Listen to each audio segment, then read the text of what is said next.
because you're not going to close every person right there on the spot. It's not going to happen. Yeah. You can do your best to ensure, you're doing all the right things to bring that probability up, but there's still going to be a percentage of people that you're not going to close right away.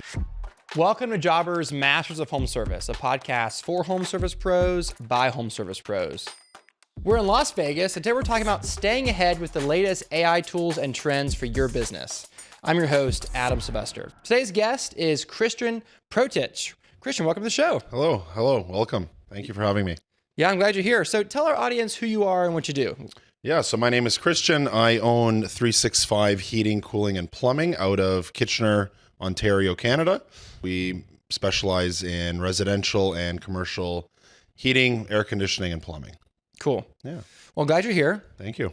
AI is still very new. It's a wave. It's come through. It's hit us like a wall. Yep. And I think there's a lot of listeners out there who are just pretty resistant to the whole thing. Mm-hmm. They've gone through a lot of digital trends before, and there's technology fatigue for a lot of people. I just want to run my business. I'm going to turn my wrench and fix people's AC units. Would you say that their resistance is valid? I mean, to an extent, yes. Change isn't easy for a lot of people, no matter what you're doing. But especially, a lot of the tradespeople, they're now entering that stage, the older generation where they're not comfortable with technology and stuff like that. So introducing something like AI and all of that's involved with it, it's not easy for a lot of people. So I get it where they're coming from, but at some point you've got to adapt to that change because it's going to make the business operate better in the end. So yeah. I think about when we had horses and now we have cars, right? And we had pagers, and now we have cell phones. Yep. We had the phone book, and now we have Google. We had snail mail, and now we have email. We had like huge ledger books that were like these huge things. Now we have QuickBooks for accounting software, email, now even Slack. So there have been a lot of iterations, and we can go on, fax machines, all that kind of stuff. And I just think that I want to encourage those listeners out there who are just like, I don't want to deal with AI. I just want to live a simple life. I really think this one is here to stay. Obviously, I really think this is really here to stay. Mm-hmm. And so just anything else we encourage our listeners to do to open their minds to AI, because it can feel overwhelming and it can feel like I'm just going to stick my head in the sand and ignore it. But all their competitors may not be ignoring it. Mm-hmm. We have to make sure that people are staying up to date with this stuff because it really matters to people's businesses. Absolutely. Yeah, I agree. Yeah, no, the sooner I think they adapt to that change, the better it'll be. There's a lot of options out there for business owners, low cost, easy to learn AI tools that can really make a change for their business. So the sooner that they start, I think the better it'll be. Yeah, and a lot of times learning about this stuff is just one search away. They just watch one video on AI so what are some tools that are common in the home service industry right now that are hot and making a big difference? So a big one I think that a lot of people use is Zapier for automations. We just recently started using Chirp, which has a lot of automations built in for text messaging, email follow-up, ringless voicemail. Let's talk about Zapier for a second. Yep. Explain what Zapier is and how it works really. So it's an automation tool that essentially can connect almost any app that you've got on the internet, and whatever you want that one app to do where it will communicate with another app, Zapier is your source of truth there for connecting the two. So let's say an email comes in with important information and you want that email to fill a line item on Google Sheets automatically without having to manually input it. Zapier can do that for you, right? So it's designed to help alleviate a lot of the manual inputting of data entry. We use it a lot in our business. We've got hundreds of different automations between many different apps, and it saves us a lot of time. Yeah. Another example would be, let's say our listener wanted to for the next month really buckle down on every single call that ever came in, or let's just say lead for now. They could create all your leads are in Jobber, obviously, but if you wanted to have all your leads in a Excel spreadsheet or some Google Sheets, so you could have a Zap that as soon as it became a lead in Jobber, it also adds it in as a row in the sheet. So at the end of the month, you have all your leads in a very tight spot. And then you can go through and say, okay, that guy bought, that guy didn't bought, that guy bought, that guy didn't. And that all happens automatically. To do that manually, most people wouldn't do that manually. It's just too much work. Yeah. But Zapier, that would be free and it's very simple to do. Mm-hmm. Yeah. Yeah. So we use it for just like that, like you said, with like the leads coming in. I have all of our leads coming into Jobber anyways, whether it's from Facebook or Google, from our website. But I like having a running sheet of, all the different leads that we've got from the various channels coming in through one Google sheet, and just not having to manually input each line item saves us a lot of time. Yeah. Right. It's a task that I'm okay to offload to AI or to, an automation tool where, it can help us save time so we can focus on doing tasks that make us money and that are of more value. Right. Yeah. I want to keep going with your list for a second that you were going with, but I have another example. I think a really good automation that is really effective that we use, and I think you use this too, is you can connect Zapier from Jobber to Gmail. And so you just simply, new lead comes in, and instantly they get a personalized email from your Gmail account. There's no unsubscribe button because it's not from MailChimp. It's from your Gmail account that says, hey, I'm the owner. Let me know if you have any questions. I'm here to help. It's automated. You wrote it once and it was sent hundreds of times after that. And people love that email. And if you can get more sophisticated, you can put like a timer on it so it's not instant. It's like they submit and suddenly the owner is emailing them at midnight. You can make it 8 a.m. every day, something like that. But there are a lot of things like that. I just want to make sure our listeners who've never heard of Zapier, it's not an overwhelming thing. It's a very simple app to use, and it can make the redundancy of just sending the same email over and over again, or fill in the blanks, just so much easier. I feel like it's gotten easier to use, especially with the introduction of AI, because now you can essentially ask Zapier what you want it to accomplish very quickly, right? And you just tell it, hey, I want to connect this with this, and I want it to do this, this, and that. And in a matter of seconds, it'll just spit out that automation that you're looking for. And I mean, you can do that with absolutely anything nowadays. So it's pretty crazy what the capabilities of it are. Yeah. You used to, Zapier had a small learning curve because you had to build it out yourself, but now you just literally just tell it in word form, like what you want to do. And then it'll build out the sophisticated thing. So it's pretty cool. You mentioned Chirp. What is Chirp exactly? So Chirp is like a centralized hub. Like we have all of our messages that come in there from email, from Facebook, Messenger, our website, chat bubble, Google, it all funnels in through there. I have it all connected with Jobber now. And essentially, when a quote goes out or a review request goes out, you can set up different funnels within Chirp so that stuff like that never gets missed, right? So I've got for 14 days after an install's done, every other day, we have a review request going out until we get that review from a client. And I've noticed a huge uptick in us actually solidifying that review in the end. Whereas before, prior to all of this, you're manually reaching out, it's not available. Customers are taking their time. And so now it's a lot easier. And then also we have, for any leads, quote follow-up, stuff like that, it's all in there. There's AI agents built into it to start conversations and, keep a conversation going. Because every time a lead comes in, we try to call them within the first 60 seconds. If we can't get a hold of them, the AI is just starting a conversation right off the bat. Yeah. Just to keep something going. And we'll follow up every day until we hear from them. Because at the end of the day, I'm spending money for these leads. I don't want them to go to waste. Well, once they fix their AC unit, they're not going to have to fix it again. So you have to strike while the iron's hot, right? Exactly. My marketing team, Flash, they built something similar for me, like Chirp. And I was astonished at how many leads converted because of all the follow-up. I was astonished. I didn't think it was going to make that big of a difference. But we have people, this happens on a regular basis where people say, oh yeah, I'm so sorry. My mom went to the hospital. I've been MIA for 3 weeks, but I'm totally serious. I'm ready to buy today. Yeah.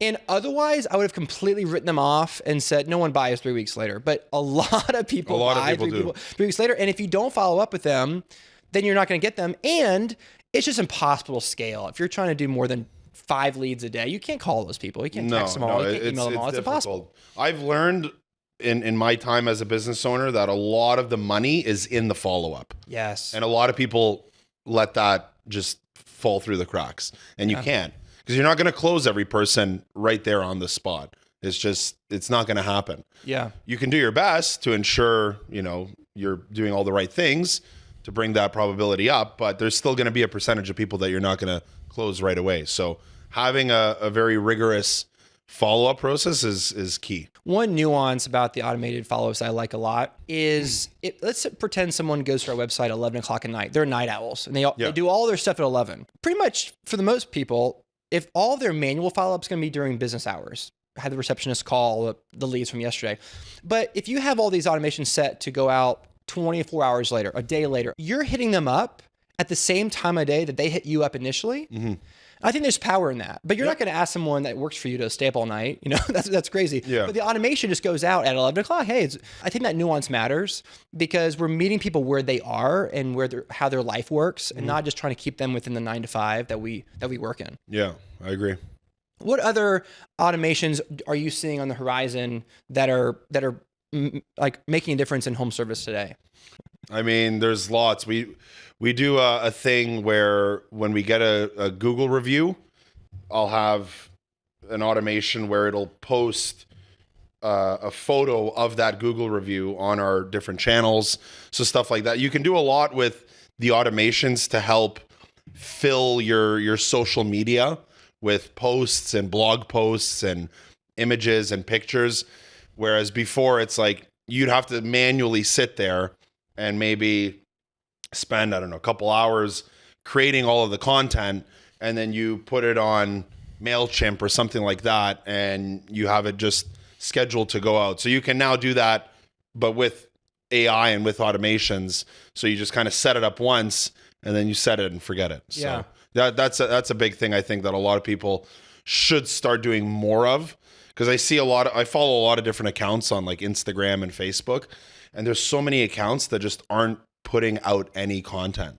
Like they'll put something out and then 7 days later they'll put something out again, right? Instead of, doing multiple posts a day, tips and tricks, stuff like that, I think would really help.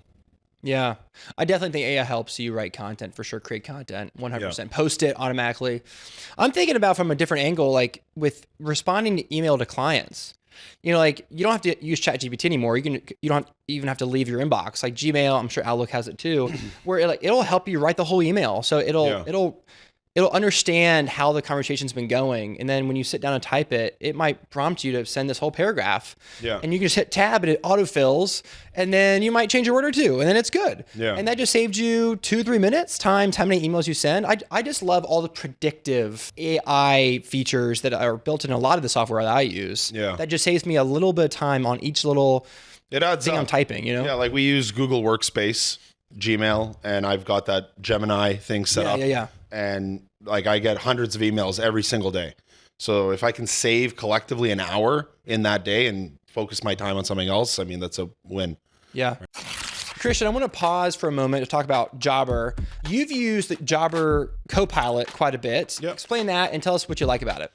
Yeah, so Jobber's own kind of chat GPT within the software. So if there's anything that you've got a question relating to your business, you've got it available, top right corner, click the button, ask it, and it'll give you insights into really anything when it comes to revenue generated that day or that week, or how many quotes are outstanding, how much money's owed.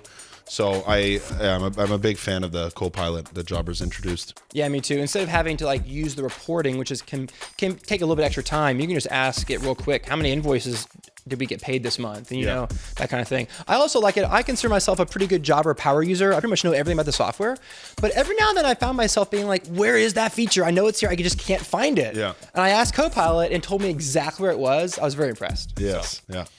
If you don't have an AI assistant like Copilot in your CRM or in your pen and paper, then you need to use Jobber. Go to jobber.com/podcast deal, get an exclusive discount, and start using Copilot today. Christian, one of my favorite AI tools that I use is responding to 5-star reviews. So like I have, going back to Zapier, I just got so tired of responding to 5-star reviews. Thankfully, we get a lot of them, you know, and sometimes if I didn't keep up with it, we had like 20 or 30 to respond to. And that takes forever. You want to make it unique and fresh. I just hated it. Yeah. And so I'd sit down and be like, what am I going to say this time? And so I set up an AI response to every 5-star review because it just happens instantly. It's new, it's fresh, it's unique to each one. It uses keywords. It's a perfect response. It's literally a perfect response.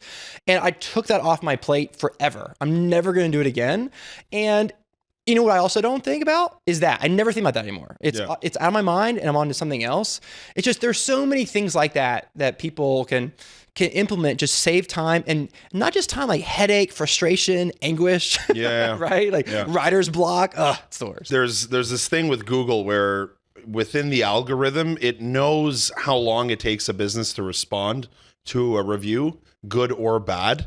So yeah, having an automation set up like that with AI where as soon as a review comes in, within a couple of minutes, there's a nice, genuine, personalized response. That goes a long way. But also, let's say you screwed up, you got a 1 or 2-star review. You also want to make it so that it's, you know, showing empathy and, you know, showing accountability within what it's writing and responding to that review. And then, you know, notifying the client that someone will follow up. We're here to look after you. We're here to take care of you. I think that's equally as important. I do not have it right responses to 1 stars. El Jefe handles those responses personally.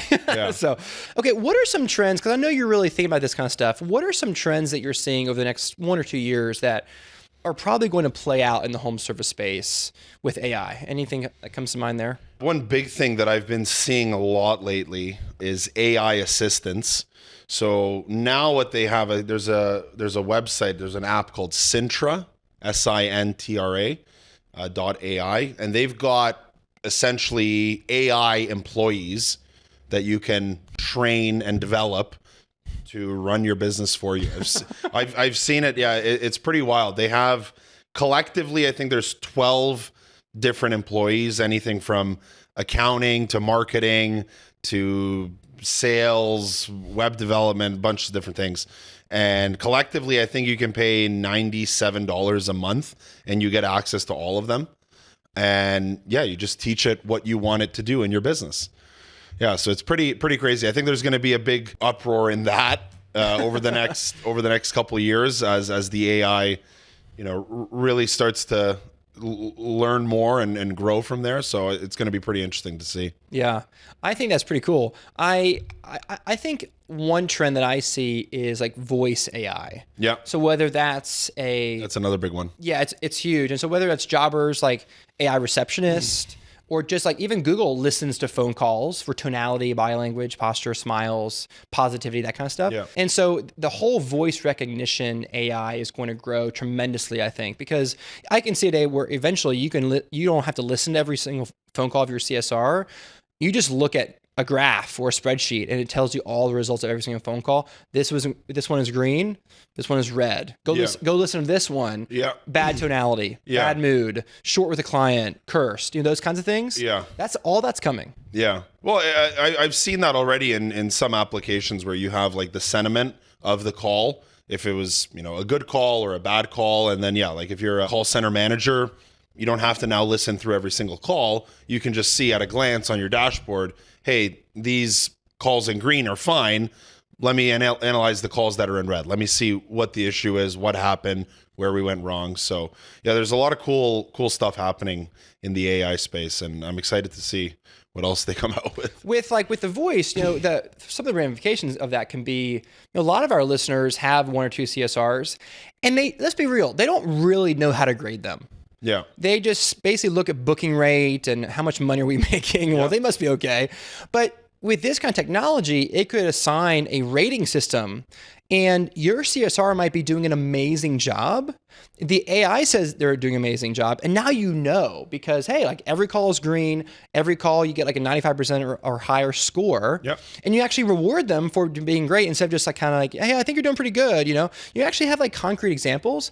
And obviously the opposite is true. You can fire somebody if they're not doing well. But otherwise, What are you gonna do? Sit down and listen to 50 calls a day? It's just not gonna happen. Yeah, it doesn't make sense. Yeah. Any other trends? What about like texting and like responding to inbound text from clients? Like that can be an AI driven thing. Yeah, I mean that's something that we do right now in the business. That's pretty big. I've been dabbling with that for the last several months. Yeah, I think it's super important, especially when it comes to like after hours and stuff like that. Like I only have staff that's in my office from 7 a.m. till about 4:30.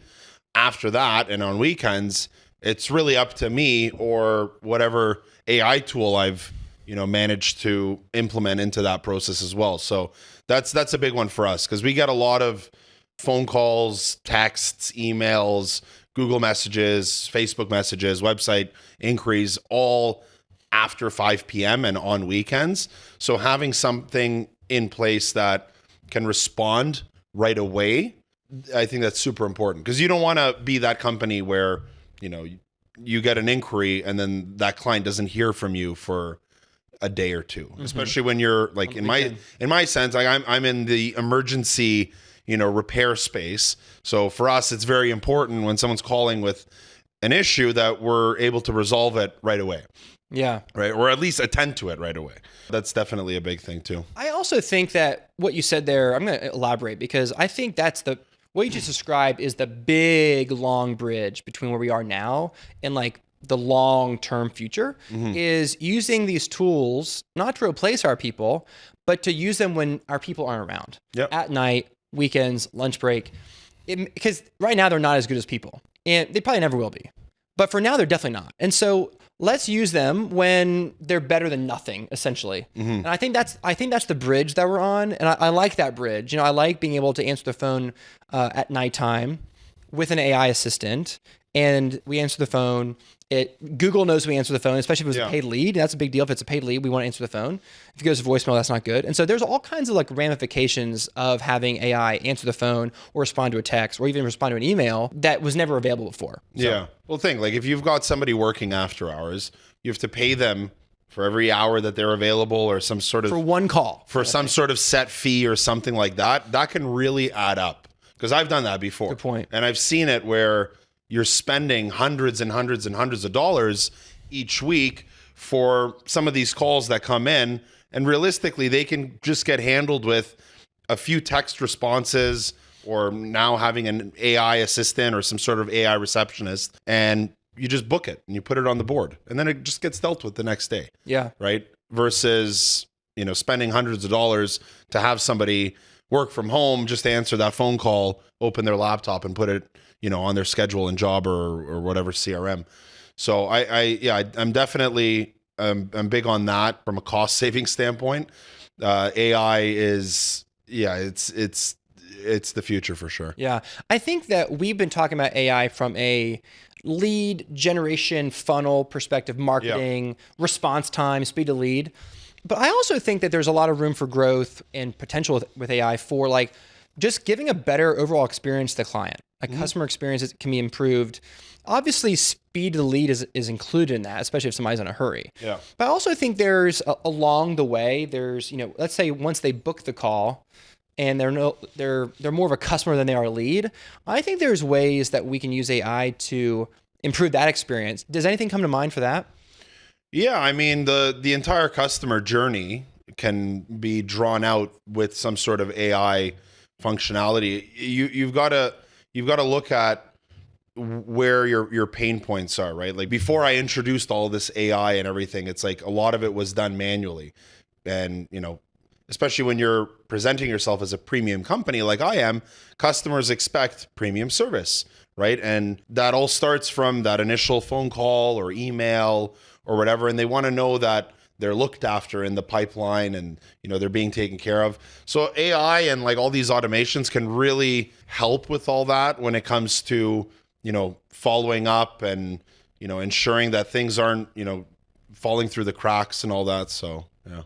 I have a buddy who has a cleaning business in Florida and he has a chat system set up on his website, I believe, that clients can go in there and ask questions specifically about like their work. And he's done some work on the back end to really give that AI some content. But like people can find out all kinds of things about their service offering, about like when are we coming next and those kinds of things. I think that's That's also in the future. We're like, for the last 50 years, we've always kind of rolled our eyes when we call the bank, or we call this big company, and we go through a labyrinth of prompts, like press 1, press 2, press 3, and just let me talk to a representative, Yeah. But I think a day is coming when we actually, the opposite is true, where we just need like a quick answer, and we'd actually rather talk to an AI who has a vast library of knowledge versus a person who may be brand new, who doesn't know anything. It's funny to say, but it's definitely coming. It's true. Yeah. Yeah. We're building out right now within Chirp on the website chat bubble, something similar where there's like frequently asked questions. Yes. Because a lot of the times, we get a call like our thermostat's showing this temperature, but this is the actual temperature. And I don't have any heat or I don't have air conditioning. So having some quick generated responses on our website directly can help save a lot of time, right? So yeah, I see that working out good. Christian, this is a great conversation. I'm going to boil it down to 3 actionable items here for our listeners. Number 1 is you need to automate your reviews process follow-up. So you need to not rely on manual entry for that. You need to automate it 24/7, get reviews, get reviews, get reviews. Reviews are the lifeblood of your business. You need to automate it. Jobber does that for you. Number 2 is the real money is in the follow-up, whether it's leads that haven't responded yet to your calls or quotes that haven't approved. You need to automate that with AI to follow up on all those people because the money is in the follow-up. And Jobber does that too. And number 3 is use AI to extend your office hours, maybe 24/7, weekends, at nighttime. Jobber's AI receptionist does this too. Make sure that you're answering the phone pretty much all the time, maybe even responding to texts and emails as well. Christian, that was great. How do people find out more about you? Yeah, this is a lot of fun. You can find us on any of the social media platforms, Facebook, Instagram, Google. Just find 365 Heating, Cooling, and Plumbing. Awesome. Well, thanks for being here. I really appreciate it. Thank you. And thank you. I hope that you heard something today that will make your business more automated and more AI strong. I'm your host, Adam Sylvester. You can find me at adamsylvester.com. Your team and your clients deserve your very best, so go give it to them.